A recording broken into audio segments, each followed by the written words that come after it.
First ever factory outlet Mukunda జ్యువెలరీలో నక్షి మేళా డిసెంబర్ 13 నుంచి 21 వరకు అన్ని స్టోర్స్ లో.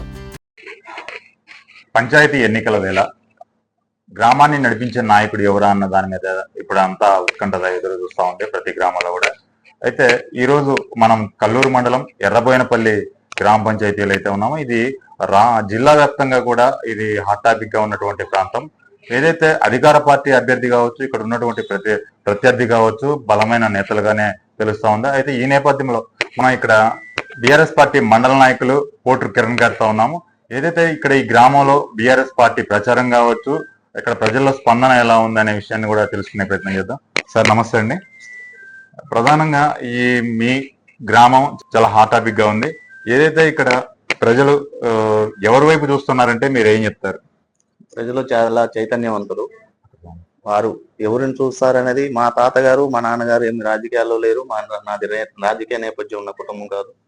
మేము మా తాతగారి గుర్తుగా కోట్ల లక్ష్మీ చారిటబుల్ ట్రస్ట్ అని ఒక సేవా కార్యక్రమం పెట్టుకుని ఏ రాజకీయాలు ఆశించి ఏది ఆశించి పేద ప్రజల కష్టం అంటే సహాయం చేశాను తప్ప వాళ్ళని అలా ఇలా మాకు ఓటేయాలని కానీ మేము పోటీ చేస్తామని కానీ ఎప్పుడు వాళ్ళకి చెప్పలేదు.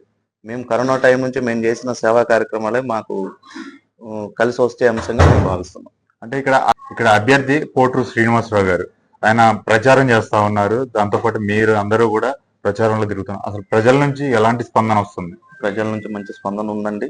సార్ అధికారం ఉండొచ్చు, అధికారం వైపు ఉండొచ్చు, అధికారం లేని అధికారానికి లోకల్లో ఉన్న ఎలక్షన్ కి ఎటువంటి సంబంధం ఉండకపోవచ్చు అనేది నా అభిప్రాయం. అంటే అధికారంలో ఉన్నటువంటి అభ్యర్థిని గెలిపిస్తేనే గ్రామంలో అభివృద్ధి జరుగుద్ది అని చెప్పేసి ఒక మాట వినిపిస్తా ఉంది. అది ప్రజల్లో కూడా బాగా వెళ్తా ఉంది ఆ మాట. దాన్ని మీరు ఏ విధంగా చూస్తారు? అది అధికారం ఉంటే ఇది లోకల్ బాడీ ఎలక్షన్ అనేది చూస్తాము, లోకల్ గుర్తుగా చూస్తాము, లోకల్ వ్యక్తులుగా చూస్తాం తప్ప దీనికి అధికారానికి ఎటువంటి సంబంధం ఉండకపోవచ్చు అనేది నా భావన. ప్రభుత్వం అందించే సంక్షేమ పథకాలు కావచ్చు, ఈ పథకాలు అందాలంటే ఈ అధికార పార్టీ అభ్యర్థినే గెలిపించాలనేది ఒక మాట వినిపిస్తా ఉంది. దానికి మీరు ప్రజలకి ఎలాంటి భరోసా గానీ ఎలాంటి హామీ ఇస్తారంటే ఏం చెప్తారు? ఇప్పుడు అభ్యర్థిని ఎంచుకోవటం వల్ల, అధికారం గెలవటం వల్ల, అధికారంలో ఉండటం వల్ల రావాల్సిన సంక్షేమ పథకాలు రావని నేను అనుకుంటున్నాను. ఒక ఎర్రబోయినపల్లి గ్రామం గురించి పెద్ద మనుషులు, పెద్ద నాయకులు ఎవరు ఆలోచించకపోవచ్చు. అక్కడ ఉన్న పరిస్థితులను బట్టి, వాతావరణం బట్టి రావాల్సిన పథకాలు ఎలానే వస్తాయి. కాకపోతే ఊర్లో ఎవరు వ్యక్తి ఇది సింబల్ మీద గెలిచేది కాదు, పార్టీ సింబల్ మీద, ఇది లోకల్ మీద సింబల్ మీద ఉండేది కాబట్టి ఆ ఊళ్ళో ఏది మంచి ఏది చెడు ఆలోచించే కుటుంబం ఎవరింటికి పోతే ఎవరిని ఆదరిస్తారు, రేపు ఏదైనా ఉన్న కష్టమో నష్టమో మీద వేసుకొని ఏ పార్టీ అయినా కావచ్చు, ఏ పార్టీలోనైనా ఉండొచ్చు. ఇవాళ ఉన్న ఆ పార్టీలో ఉండాలని లేదు, ఇవాళ ఉన్న ఈ పార్టీలో ఉండాలని లేదు. ఏది శాశ్వతం కాదు రాజకీయాల్లో, రేపటి రోజున ఏదైనా జరగవచ్చు.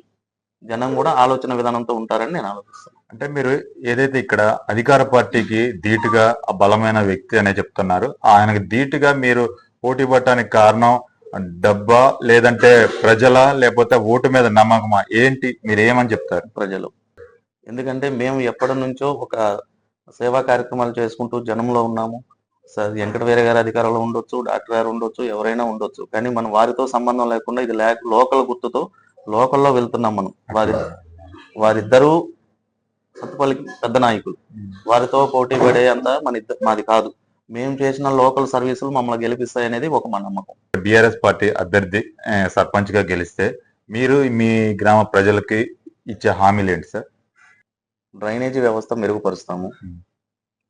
నాకు సంబంధించినటువంటి నాకున్న పరిచయాల్లో ఏమన్నా సేవా కార్యక్రమాలు చేసేటోళ్ళ ద్వారా మహిళలకి, వితంతువులకి, వాళ్ళకి కుట్టు శిక్షణ కార్యక్రమం పెట్టిస్తాను, వాళ్ళకు ఉపాధి కల్పిస్తాను. పెద్ద పెద్ద ప్రాజెక్టులు తీసుకొస్తాను, పెద్ద పెద్ద ఫ్యాక్టరీలు తీసుకొస్తానని చెప్పను. నాకున్న పరిచయాల్లో, నాకు తెలిసిన కంపెనీల్లో, నాకున్న పరిచయాల్లో ఒక 10,000 రూపాయలు, 20 రూపాయలు నన్ను నమ్ముకున్న కుటుంబాలు యువత ఎవరైతే ఉన్నారో వారందరికీ నేను న్యాయం చేస్తాను. నన్ను నమ్మిన కుటుంబాలు దళితులు అయితే ఏంది, కమ్మూరు అయితే ఏంది, బీసీలు అయితే ఏంది, రజకులు అయితే ఎవరైనా కావచ్చు, ఎనీహౌ నో కమ్యూనిటీ, నాకు తోచిన కాడికి వారికి సహాయం చేస్తాను. ఈ రోజు ఇల్లు అంటే ఇల్లు అందరికీ ఆల్మోస్ట్ ఇల్లు ఉన్నాయి, లేని వారికి ఆల్రెడీ గవర్నమెంట్ ఇస్తుంది. ఆయన బీఆర్ఎస్ టీఆర్ఎస్ అనేది కాంగ్రెస్ అనేది చూసే పరిస్థితి ఉండకపోవచ్చు. ఎందుకంటే ప్రభుత్వం అరువులు అందరికి ఇస్తా అని చెప్పి ఎప్పుడో ప్రకటించింది. ఆల్రెడీ అరువులు అందరికి ఇల్లు ఇచ్చే ఉన్నారు. ఇంకా మనం కొత్తగా వారికి ఇల్లు ఇస్తాం, డాబాలు ఇస్తాం, కట్టిస్తాం అని చెప్పకుండా వారి కుటుంబంలో ఎవరికొకరికి ఉపాధి అయితే కల్పిస్తాం. ఏ రూపంలో కల్పిస్తాం అనేది మీకు చెప్పాను. నాకు స్వచ్ఛంద సేవ కార్యక్రమాలు తెలిసిన వారి ద్వారా ఆడవాళ్ళు, వితంతువులు ఉంటే వారికి ఒక కుట్టు మిషన్ ఇప్పించడము, ఇంకేదైనా పేద కుటుంబం ఉంటే వారికి ఏదైనా అండగా ఒక కిరాణం కొట్టు ఒక 40,000, 30,000 ఇచ్చి పెట్టించడము, ఆ కుటుంబానికి ఏదోటి నాకు తోచిన సాయం చేయగలను అనే ఒక నమ్మకం నాకుంది. సార్, ముఖ్యంగా మీ అభ్యర్థి గెలిస్తే గ్రామానికి ఏం చేస్తారు ఈ 100 రోజుల్లో అంటే మీరు ఏం చెప్తారు? మా గ్రామానికి 100 రోజుల్లో రాబోయే వానాకాలంలో డ్రైనేజ్ వ్యవస్థ మెరుగుపరుస్తాను. దోమలు ఎక్కడా కూడా లేకుండా ఈ ఊరు ప్రజలు ఆరోగ్యంగా ఉండేలా చూస్తాను. ఎందుకంటే మా ఊరికి కావాల్సిన మౌలిక సదుపాయాలు అన్నీ ఉన్నాయి. ప్రతి రోడ్డు ఉంది, సిమెంట్ రోడ్డు ఉంది, అన్నీ ఉంది. ఏ ప్రభుత్వం వేసినా ఏం వేసినా అది నో కామెంట్ దాని గురించి. ఆల్రెడీ మీరు మా ఊరు ప్రజలకు ఇల్లు అడిగినా ఆల్రెడీ నడవడానికి బాటలు ఉన్నాయి, అన్నీ ఉన్నాయి. కరెంటు వ్యవస్థ ఒకటి బాగలేదు. కరెంటు మీద లో వోల్టేజ్ ఉంది. దాని గురించి మేము పై అధికారులని స్థానికంగా ఉన్న అందరం రైతులందరం కూర్చొని మాట్లాడి ఎలా చేయలేదని ఆలోచన చేసుకుంటాం. మురుగునీరు పోవడానికి డ్రైనేజ్ వ్యవస్థ లేదు. దాని మీద మేము కాన్సన్ట్రేషన్ చేస్తాం. అంటే ఇప్పుడు ఫైనల్ గా మీరు మా ఛానల్ ద్వారా ప్రజలకు ఏం చెప్పదలుచుకున్నారు అంటే, అధికార పార్టీకి ఓటు వేసే కంటే మీకు ఓటు వేయటం వల్ల వాళ్ళకి జరిగే మేలు ఏంటి అంటే మీరు ఏం చెప్తారు ప్రత్యేకంగా? ఇప్పుడు నేనేం చెప్తాను అని ఆ క్వశ్చన్ నన్ను అడిగేవారు, మీరు ప్రజల్ని అడగవలసిందిగా నేను కోరుతున్నాను.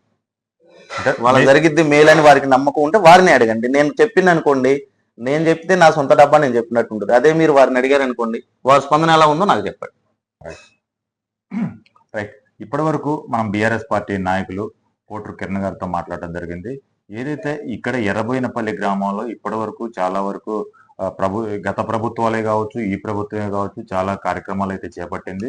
అయితే ఇప్పటికి ఇంకా మౌలిక సదుపాయాలు అరకొరగా మేము గెలిచిన తర్వాత ఏదన్నా పెండింగ్ లో ఉంటే పూర్తి చేస్తాం. దాంతో పాటు యువతకి, మహిళలకి పెద్ద ఎత్తున ఉపాధి అవకాశాలు కూడా కల్పించే ప్రయత్నం చేస్తామని చెప్తా ఉన్నారు. ప్రజలు మమ్మల్ని నమ్మి మాకు ఓటేస్తారనే ఒక నమ్మకాన్ని, ధీమానైతే వ్యక్తం చేస్తున్నారు.